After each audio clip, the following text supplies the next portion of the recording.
नमस्कार दोस्तों, क्या आप इमेजिन कर सकते हो नॉर्थ कोरिया में हंसने पर भी बैन लग गया है। मतलब अब सोच कर भी यकीन नहीं होता कि दुनिया में आज के दौर में भी कुछ ऐसे देश हैं जहां पर लोगों को हंसने की भी आज़ादी नहीं है। असल में बात क्या है कि जो इनके डिक्टेटर किम जो उन है, उनके पिता की ये 10th डेथ एनिवर्सरी है, तो यहाँ के अगले 11 दिन गम मना रहे हैं। इसीलिए पूरे देश में किसी आदमी को हंसना अलाउ नहीं है। एक्चुअली में दोस्त, जो नॉर्थ कोरिया की डिक्टेटरशिप है वह डायग्नोस्टिक डिक्टेटरशिप है, यानी परिवार के अंदर एक डिक्टेटरशिप चलने लग रही है। यह जैसे चाइना जैसी कंट्री से अलग है। चाइना में केवल एक ही पार्टी का डिक्टेटरशिप चलती है, लेकिन उस पार्टी में मेंबर कोई भी बन सकता है। ऑथोरेटिकली कोई भी उस पार्टी के अंदर पहुंचकर अपनी डिक्टेटरशिप की पोजीशन पा सकता है। लेकिन नॉर्थ कोरिया की डिक्टेटरशिप पुराने जमाने के राजा महाराजा के जैसी है। इसकी शुरुआत सन 1948 में हुई। उस समय किम इल जुंग उनका राजा था। वह सन 1948 से लेकर के 1994 तक नॉर्थ कोरिया का डिक्टेटर बना रहा। उसके बाद उसका बेटा किम जो इल 2011 तक नॉर्थ कोरिया का डिक्टेटर रहा। सन 2011 में ही किम जो इल की मृत्यु हो गई। उसके बाद आया अभी का डिक्टेटर किम जो उन। इन तीनों के नाम यहाँ पर किम से हैं। इस चीज़ से आप कंफ्यूज ना हो जाएं, इसलिए मैं उन्हें बेटा किम, पापा किम और दादा किम कह करके एड्रेस करूँगा। सन 2011 की बात है कि पापा किम की अनफॉर्चुनेटली हार्ट अटैक से डेथ हो गई। इनकी एक न्यूज एजेंसी है, the Korea central news agency, एक रिपोर्ट करती है जब उनकी मृत्यु हुई तो तब बर्फ का तूफान आने वाला था, वो अचानक रुक गया।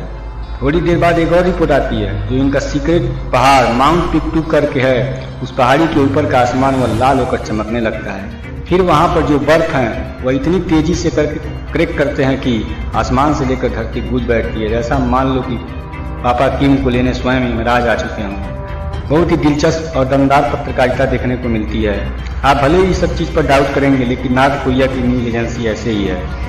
इनके पत्रकारिता पर कोई सवाल नहीं कर सकता। नॉर्थ कोरिया का बच्चा जानता है कि वहाँ पर सवाल नहीं किया जा सकता, नहीं तो उनके साथ बहुत ही बुरा हाल किया जाता है। यानी भी इनकी 10th डेथ एनिवर्सरी है। हर साल इनकी डेथ एनिवर्सरी 10 दिन का होता है, लेकिन यह 10वां डेथ एनिवर्सरी है, इसीलिए यह 11 दिनों तक गम मनाया जाएगा। रेडियो फ्री एशिया ने एक नॉर्थ कोरियन से पूछा एग्जैक्टली क्या रूल है इसको लेकर। उसने बताया हंसना तो मना ही है, साथ में 11 दिनों तक शराब नहीं पी सकते, किसी भी तरह की लीगल एक्टिविटी करना भी मना है, साथ ही आप किसी भी तरह की खुशी भी नहीं मना सकते हैं। यहाँ सारी एक्टिविटी बैन है। यदि 11 दिनों के अंदर आपका बर्थडे आता है तो आप सेलिब्रेट नहीं कर सकते हैं। यह मैं मजाक नहीं कर रहा हूँ दोस्तों, एक्चुअली यह रूल है। इसके अलावा यदि आपके घर किसी की डेथ हो जाती है तो जोर जोर से रोना भी बैन है, बॉडी को ले जाना भी बैन है। 11 दिनों के बाद ही ले जाएंगे। 17 दिसंबर के दिन नॉर्थ कोरिया में कोई भी चीज़ आप नहीं खरीद सकते हैं, भले आपकी भूख से ही मृत्यु क्यों ना हो जाए। थोड़ी देश की भी सोच लेते हैं। यहाँ पर एक चीज़ है जिसे मैं क्रिटिसाइज करूँगा। पापा किम के लिए यहाँ 10 से 11 दिनों का गम मनाया जाता है, लेकिन दादा किम की डेथ एनिवर्सरी की बात है तो केवल 1 सप्ताह।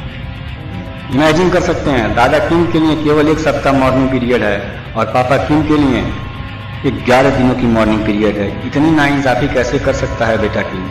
और यही नहीं, पापा किम के नाम के ऊपर एक फ्लावर का नाम रख दिया, किम जो इलिया, लेकिन दादा किम के लिए ऐसा कोई चीज़ नहीं है। एक और चीज़ है यहाँ पर दोस्तों, जो बेटा किम को पसंद नहीं आया। जिस फैशन डिजाइन का लेदर कोट बेटा किम पहनता था, उसी डिजाइन की कॉपी करके लोग वहाँ के ज़्यादातर वही लेदर कोट पहनने लगे। तब बेटा किम बड़ा ही अनसिक्योर फील करने लगा। अब हिट सब देखते देखते उसने एक और रूल बना डाला। इसमें रूल में यह लिखा हुआ था कि आप एक जैसा ड्रेस पहन करके देश में नहीं घूम सकते हैं, अर्थात किम जोन के जैसा ड्रेस पहन करके देश में नहीं घूम सकते हैं। इसके लिए उसने फैशन पुलिस भी रख दी जो पेट्रोलिंग करती थी देश में और देखती थी कि किम जोन का जैसे कपड़ा तो नहीं पहनकर घूम रहा है। इसीलिए लोग इसे तानाशाह भी कहते हैं और कुछ लोग इसे सनकी तानाशाह भी कहते हैं। मजाक तो बहुत हो गया दोस्त, अब सिंसियरिटी की बात कर लेता हूँ।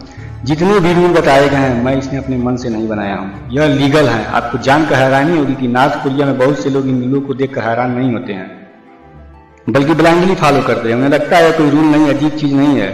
इतना तो हम कर ही सकते हैं, क्योंकि उन्हें इस हद तक ब्रेन वॉश कर दिया गया है कि वो अपने लीडर को सुप्रीम लीडर समझते हैं, एक भगवान की तरह देखते हैं। कुछ लोग देश छोड़कर भाग गए, फिर जब उन्हें मौका मिला उन्होंने अपनी कहानी दुनिया के सामने बताई, कितने डर के साथ वो रहते थे। अगर उनके मन में भी उनके लीडर के प्रति कोई बुरा ख्याल आता था तो भी उन्हें डर लगता था कि डिक्टेटर को पता चल जाएगा, क्योंकि उनको लगता था कि डिक्टेटर दिमाग पढ़ सकते हैं। इतना डर के साथ वहाँ पे लोग जीते थे।